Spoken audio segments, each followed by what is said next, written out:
Hej alle sammen, velkommen til den her video. I dag der skal vi spille Five Nights at Freddy's 3. Og så tænker jeg måske, hvorfor starter du ikke med etteren? Det ved jeg heller ikke. Jeg føler ikke lige for de andre lige nu. Så lad os gøre det. Lad os trykke New Game. Det er rigtig lang tid siden, jeg faktisk har spillet FNAF 3. Så det bliver spændende at se, om jeg kan finde ud af det. Godt. 12 a.m. First night. Okay. Så Phone Guy han ringer. Jeg er sådan en type, sådan, jeg muter ikke Phone Guy. Sådan, jeg kan godt lide, at han er der i baggrunden. Jeg kan lige lytte til ham, fordi det er sådan det bringer mig lidt tryghed, at han er der. Fordi det mindste så er ikke aleneagtigt. Der er nogen ved mig. Om det er pre-recorded eller ej, det er ikke mit problem. Han er der in spirit. Og det er også det vigtigste. Så det der er med FNAF 3, det er jo, der er jo egentlig kun én animatronic, vi skal holde øje med. Og det er jo Springtrap. Hvis vi ser de andre, så er det lidt nederen. Fordi der er jo de her Phantoms, som der er de her Phantoms af de gamle animatronics fra 1'eren og 2'eren, som ligesom haunter hjemsøger det her sted. Og de gør bare sådan, de fucker også bare lidt op-agtigt. De kan ikke dræbe os, men de kan godt gøre, at alting bliver lidt nederen for os. Derfor så skal vi prøve at undgå dem. Dog så er det vigtigste at undgå Springtrap. Nu skal vi se, om vi kan finde ham. Han er lidt svær at finde nat 1 af, hvad jeg lige husker, fordi nat 1 i FNAF plejer at være sådan nogenlunde okay. Det plejer ikke at være... Man plejer ikke at dø i nat 1. Hvis jeg dør i nat 1, så er det altså godt nok imponerende.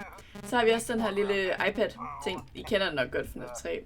Men her kan vi så reboot hele systemet.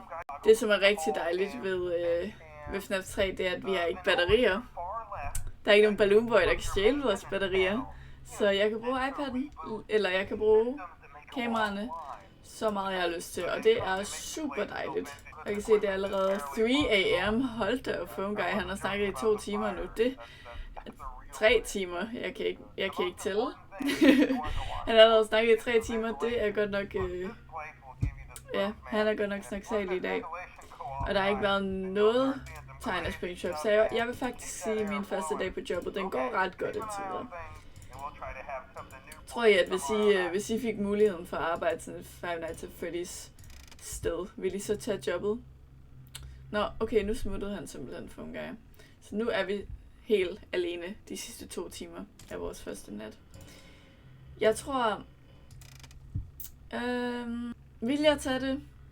Jeg tror, hvis det var FNAF 2, så vil jeg tage det. Fordi jeg synes ikke... De er ikke lige så uhyggelige, sådan Toy, animatronics, Balloon Boy og Puppet og sådan noget. De er sådan ret manageable. Sådan man kan godt holde øje med ham. Altså, hvor er Springtrap? Er du her overhovedet? Er du in the building?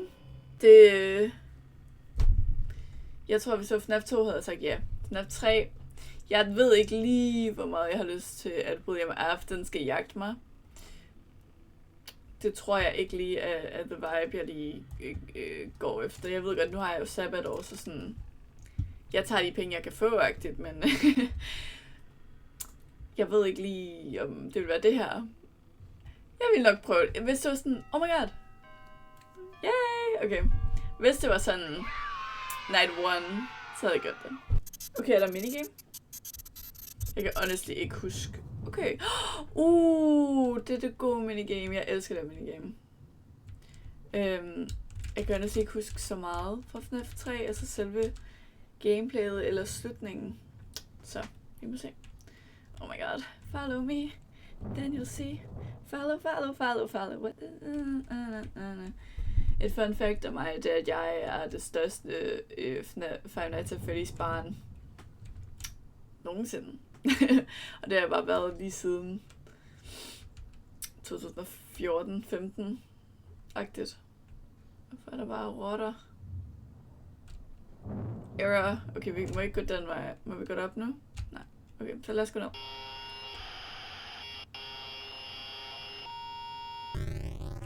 Jeg kan ikke lide at faktisk... Jeg fik ikke et chok, men sådan... mit hjerte, det hoppede en lille smule. Ja, det gjorde det.